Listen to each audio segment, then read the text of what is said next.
Telepon tersambung tapi tidak ada yang mengangkatnya. Irawan mencoba kembali, sampai ketiga kalinya barulah istrinya menjawab panggilan dari Irawan. "Kenapa menelepon saat seperti ini? Aku sedang mandi. Aku bahkan belum menyelesaikan mandiku, karena buru-buru mengangkat teleponmu." Terdengar istrinya sangat kesal saat menjawab telepon darinya. Tanpa sadar Irawan pun bertanya, "Sedang mandi di rumah? Kalau bukan di rumah, mau mandi di mana lagi?" Masih dengan nada yang tidak senang, istrinya kembali berkata, "Kenapa kamu nelpon di jam segini?" Bukannya menjawab pertanyaan istrinya, Irawan malah balik bertanya, "Bukankah kamu biasanya mandi jam 10 malam? Tumben mandi jam segini." Hal itu jelas membuat rasa curiga Irawan semakin bertambah. Rasa tak senang yang ditunjukkan oleh istrinya saat menjawab telepon hingga suasana tenang di balik telepon, membuat Irawan berpikir saat ini istrinya sedang berada di sebuah hotel. Istrinya sedang mandi untuk bersiap-siap sebelum melakukan adegan ranjang. Pertanyaan Irawan itu membuat istrinya terkejut. Suara istrinya juga tidak sekesal tadi dan hanya menjawab iya lalu mengatakan, "Besok aku akan pergi dinas ke luar kota, entah berapa lama aku belum tahu. Mungkin saat kamu juga pulang dari dinasmu, sepertinya aku juga akan pulang." "Kamu akan pergi dinas? Kemana?" Irawan bertanya dengan kaget. Dalam hatinya dia mulai menebak, mungkin istrinya akan pergi dengan selingkuhannya. Ini merupakan suatu yang kebetulan, saat Irawan pergi dinas, istrinya pun juga akan pergi dinas. Jogja, perusahaan di sana sedang ada proyek baru, jadi meminta orang dari sini untuk berada di sana sebagai pengawas. Jawab istrinya seenaknya. "Oh, kalau gitu coba perhatikan keselamatan dan kesehatanmu di sana. Jangan lupa buat ngabarin aku kalau sudah sampai sana." Irawan berhenti sejenak lalu kembali berkata, "Besok rencananya aku pulang, entah bisa ketemu kamu atau tidak." Irawan ingin tahu seperti apa reaksi istrinya saat tahu bahwa dia akan pulang dari dinas esok hari. "Hah?" Istri Irawan nampak terkejut. "Bukankah kamu pergi dinas selama setengah bulan? Kok baru beberapa hari sudah kembali? Apa terjadi sesuatu?" Lanjutnya, "Apa yang bisa terjadi padaku? Atasanku memintaku kembali lebih cepat."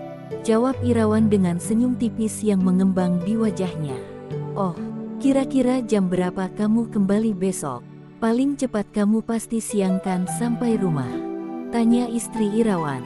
"Besok akan kucoba pagi-pagi langsung ke terminal, agar bisa naik bis yang paling pagi." Jawab Irawan sekenanya. "Kamu ini gimana sih? Kan bisa kamu mesen tiket online.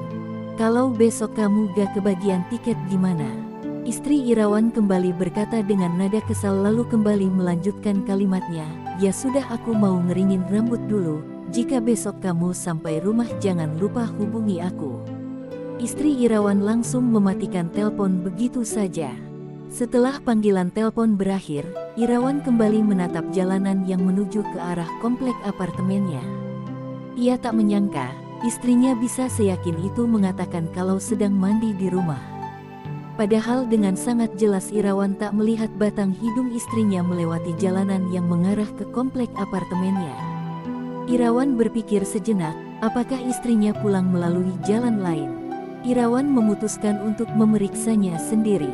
Dia mengambil jalan memutar, masuk ke komplek apartemennya melalui jalan lain.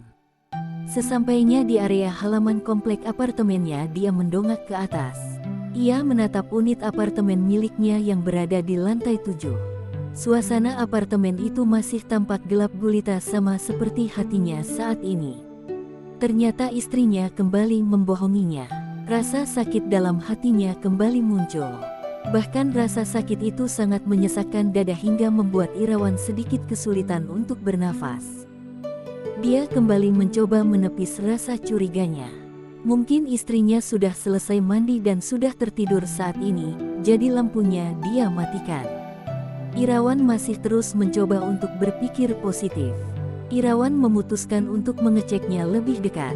Dia kembali memasuki gedung apartemen, lalu menaiki lift dan menuju unit miliknya. Dia menempelkan telinganya di daun pintu, tapi sunyi sekali.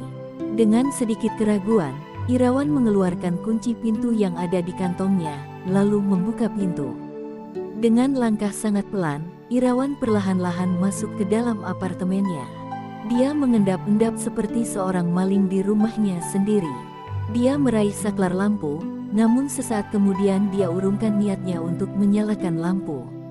Irawan lebih memilih menggunakan senter di ponselnya untuk menerangi jalan. Keadaan dalam apartemen masih seperti sebelumnya. Irawan memutuskan memeriksa ke kamar, namun hasilnya nihil. Dia tak mendapati seorang pun di sana. Begitu pula saat dia memeriksa kamar mandi. Kembali dia merasakan kenyataan yang begitu menyakitkan. Dengan langkah gontai dia berjalan keluar rumah. Dia nampak begitu menyedihkan. Dia bersandar pada tembok tangga di dekat lift, tangannya bersedekap. Sama seperti saat dulu dia mengejar cinta istrinya, Irawan akan menunggu kedatangan istrinya seperti ini. Dia menggeleng beberapa kali untuk menepis pikirannya saat ini. Kebahagiaan saat itu hanyalah masa lalu. Dirinya saat ini ingin sekali menepis semua kenangan tentang istrinya. Selama hampir 40 menit dia berada di sana sambil menghabiskan beberapa batang rokok. Suara pintu lift terbuka, terdengar suara khas langkah seseorang yang menggunakan sepatu heels. Suara langkah kaki itu nampak akrab di telinga Irawan. Dia langsung tahu jika itu adalah langkah kaki istrinya. Saat suara langkah kaki itu terhenti, Irawan menjulurkan sedikit kepalanya untuk mengintip. Di depan pintu unit apartemennya nampak sosok tinggi semampai yang begitu akrab baginya sedang memunggunginya. Sosok itu sedang mengambil kunci dari dalam mantelnya bersiap untuk membuka pintu. Rambut istrinya yang diikat ekor kuda terlihat sangat menawan. Hal itu membuat istrinya yang saat ini berusia 28 tahun, tampak lebih muda beberapa tahun. Dia menggunakan pakaian kerja, sebuah dress yang membungkus tubuhnya yang berisi. Sepatu heels yang dia kenakan juga membuat kakinya nampak lebih jenjang. Istrinya yang telah membuka pintu rumah sempat melihat ke arah tangga, tempat Irawan bersembunyi saat ini. Tentu saja hal itu membuat Irawan terkejut, dan dengan secepat mungkin dia menarik kepalanya yang sedikit terjulur. Tak lama kemudian, Irawan kembali menjulurkan kepalanya untuk mengintip kembali. Sudah tak ada siapapun di sana. Istri Irawan sepertinya sudah masuk ke dalam unit apartemen. Irawan secara perlahan mendekat ke arah pintu apartemennya. Ia menempelkan telinganya di daun pintu. Terdengar suara istrinya sedang membereskan mangkuk yang ada di meja makan. Irawan mendesah lelah, lalu berjalan kembali menuju ke dekat tangga. Dengan sangat menyedihkan, dia terduduk di tangga. Ia menutup kedua matanya perlahan, tak terasa buliran bening air mata keluar dari netranya. Dalam hatinya Irawan bersumpah, akan mengubur dalam-dalam perasaan cinta pada istrinya. Entah sudah berapa lama dia berdiam diri di sana. Kakinya terasa kesemutan saat dia mencoba untuk berdiri. Saat hendak beranjak pergi, dia mendengar pintu yang terbuka. Irawan lalu memeriksanya. Terlihat istrinya tengah menenteng kantong besar keluar dari apartemen dan sedang menutup pintu.